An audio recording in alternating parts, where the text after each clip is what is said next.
yang bayangkan. Untuk makan saja sulit, akhirnya dia lahir tanpa bantuan dokter, tanpa bantuan bidan. Karena nanti pulang tanya sama orang tuanya, Bu, saya dulu waktu ibu lahirkan saya, siapa yang membantu? Bidan, dokter? Dia nggak ada. Dan dia tinggal dan tumbuh di lingkungan yang keras, yang kumuh. Kampung tempat dia tinggal, di situ ada tempat orang yang suka mabuk-mabukan. Di situ ada tempat orang suka berzina. Sehingga otomatis dia terkontaminasi, sehingga otomatis dia tertular. Kehidupannya seusia kalian di usia SMP ya. Setiap hari dia jalan ke tempat kampung-kampung itu, berkumpul dengan mereka, berkelahi setiap hari.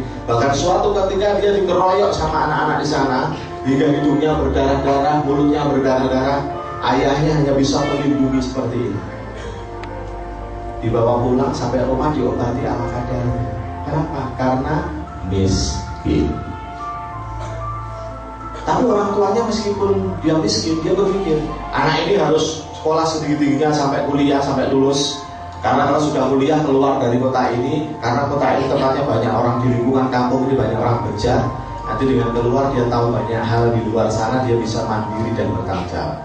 Singkat kata akhirnya dia dibiayai dengan cara kerja keras pagi, siang, sore, malam, orang tuanya membanting tulang, dia bisa kuliah. Sampai di kampus, harapan orang tuanya tidak sesuai kenyataan. Dia pikir dengan masuk ke kampus yang bagus, anaknya nanti akan berubah. No. Pulang dari kampus, dia keluar di depan universitas atau sekolahnya, kampusnya itu minum minuman keras sama teman-temannya, berkelahi terus dia lakukan, berzina, itu pekerjaan. Hingga akhirnya dosennya atau gurunya muak melihat dia, dipanggil dia, sini, duduk, diam. Dia tetap duduk diam bila ditanya, kamu setiap hari kerjamu cuma mabuk-mabukan. Tahu nggak kamu? Gara-gara kamu mabuk-mabukan, kampus kita tercemar. Padahal ini adalah kampus yang terkenal. Gara-gara ulahmu, ini menjadi tercemar. Sehingga sekarang orang yang mau kuliah di sini menjadi segan, nggak mau sedikit. Maka mulai hari ini dan seterusnya, kami sudah sepakat memutuskan, kamu dipecat dari kuliah di sini. Keluar. Akhirnya dia baru sadar, yang awalnya dulu dia merasa wah menangan dan seterusnya, tapi ketika dia disuruh keluar dari kampus dia mikir juga. Dia berdiri dari tempat duduknya, tapi Pak, sudah keluar. Kampus ini tidak mau menerima kamu, pergi. Dia berjalan mulai, adik-adik, kalian bayangkan, dia ambil bungkusannya, dia tertunduk lesu. Selama dia di perjalanan, apa yang dia ingat? Dia ingat waktu masih kecil. Dia ingat ketika dia lahir. Dia ingat orang tuanya ngomong balik, kamu dulu lahir begitu di depan sekolah gak ada yang bantu. Pada saat dia berjalan, dia ingat ayahnya melindungi dia ketika dia dikeroyok oleh teman-temannya. Pada saat dia berjalan seperti ini, dia ingat orang tuanya pagi, siang, sore, malam membanting tulang demi supaya dia bisa kuliah. Tapi apa yang dia balas? Apa yang dia berikan pada orang tuanya? Hanya satu, malu. Sehingga dia tidak berani pulang, dia tidak berani menemui orang tuanya. Dia tundukkan kepala, dia lari ke cari teman ke rumah sahabatnya. Terus dia curhat sama sahabatnya, sahabatku, aku gak berani pulang karena aku sudah terlalu banyak mengecewakan dan membuat orang tuaku malu. Lalu kamu mau kemana? Aku mau bunuh diri saja. Percuma aku hidup di dunia, tidak ada orang yang melihatku, tidak ada satupun yang menghargaiku, semua menghinaku, semua melecehkanku. Sahabatnya tadi kasih tahu, sudah, kamu jangan gitu, duduk sini aja. Kamu tinggal di sini makan seadanya. Barang 1-2 hari biar pikiranmu tenang. Akhirnya si Stelon ini dia tinggal di rumah sahabatnya. Setiap hari kerjaannya nonton TV, makan gitu. Suatu ketika dia nonton televisi, ada pertandingan tinju. Saat itu digelar pertandingan tinju legendaris Muhammad Ali melawan pendatang baru. Penantangnya namanya Chuck Wepner. Seluruh pengamat tinju pada waktu itu memprediksi Webner ini maksimal ronde ketika pasti dia KO, karena Muhammad Ali itu terkenal dia juara sejati.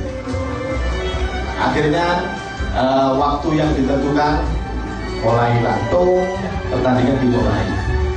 Ronde pertama, langsung si Webner tadi jatuh.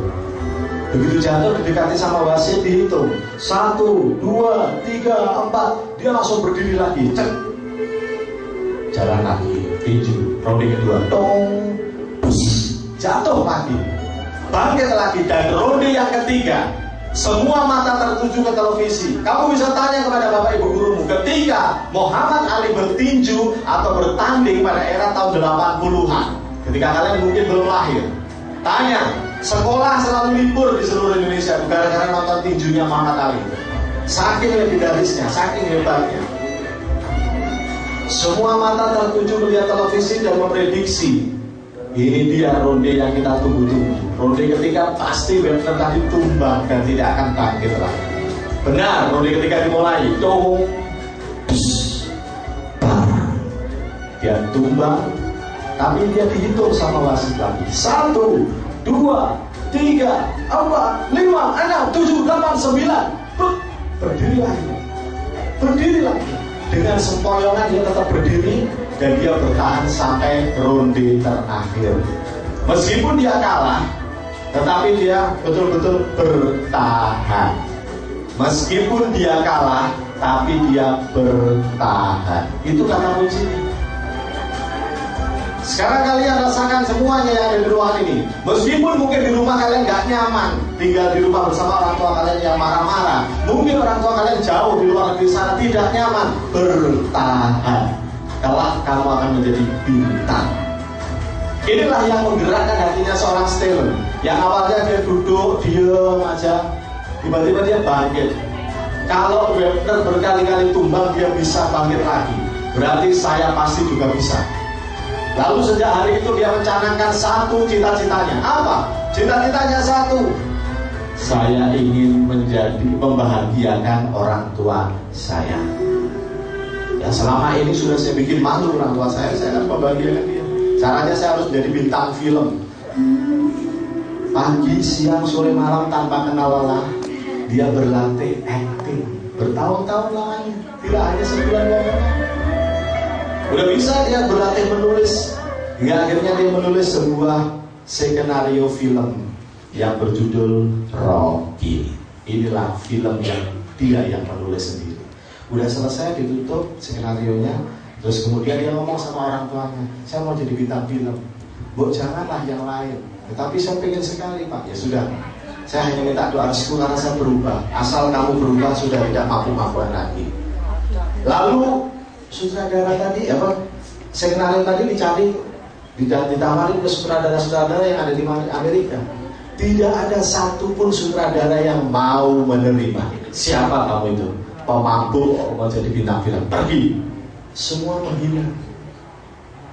Hingga akhirnya dia kembali lagi ke orang tuanya ngomong, ya wes le, memang itu tekadmu. Akhirnya mereka berusaha cari utangan sana sini, cobalah diproduksi film Rocky. Kisah seorang petinju yang miskin, karena tekad dan kemauan yang keras akhirnya bisa menjadi juara. Dia tulis sendiri, gambaran dia fiksi, tayangannya aja ngarang. Hingga akhirnya film itu diproduksi, dan apa yang terjadi? Subhanallah, film yang diprediksi itu akan jeblok ternyata 180 derajat. Film itu sukses di pasaran. Tidak hanya sampai di sini. Begitu film itu berhasil, sutradara yang pernah menghina dia memanggil dia dengan hormat. Dia karena dia dipanggil, sudah mulai sekarang kamu mengerjakan film saya, Rocky 2, 3, 4, 5 saya yang biayai. Tidak hanya sampai di situ, dia ditawari film Rambo, film-film lain yang akhirnya mencuatkan namanya. Dalam waktu yang sangat singkat, seorang Stallone ini berubah dari kere menjadi seorang jutawan dan miliarder, menjadi artis Hollywood nomor 1 pada waktu itu. Dan dia bisa merubah keadaan ekonomi orang tuanya yang terpuruk miskin menjadi berkecukupan. Apa yang kita bisa belajar dari dia? Siapapun kita di ruangan ini, Kalau tujuan kita ingin membahagiakan orang tua kita, Tuhan tidak tidur. Maka dia bukan orang muslim. Kita yang diwajibkan sebagai muslim, insya Allah Allah tidak akan tidur dan mengabulkan apapun yang kalian inginkan. Saya akan tunjukkan buktinya bahwa seseorang yang betul-betul punya itikat yang baik, tekad yang kuat, punya cita-cita yang kuat, ingin membahagiakan orang tuanya, dan itu tidak jauh tetangga kalian sendiri. Saya ulang, dia adalah tetangga kalian sendiri. Awalnya dia adalah anak yang nakal di sekolahnya. Lihat ke depan, dia menulis di Facebook saya, pada tahun lalu sebelum menempuh ujian nasional tahun 2012, Mas Dewa, saya hanya bocah.